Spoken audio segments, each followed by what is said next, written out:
it's Gina from WTI.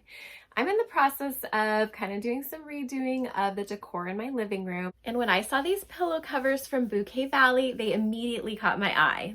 I like that it has a textured 3D quality to it, and it reminds me of a knitted Afghan or throw, but without it actually being knitted. I really like the color. It's coral. To me, this is more of kind of a light salmon, but I really like it, and I think it looks well with my other pillows and decor in the home.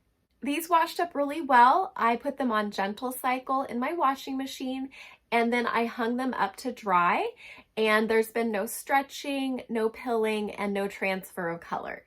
I appreciate the attention to detail on these pillows.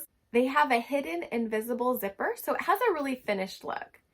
I really like it on my couch, but actually looks amazing in my bedroom too. These are multi-purpose, versatile pillow covers, and I can use them anywhere in my home.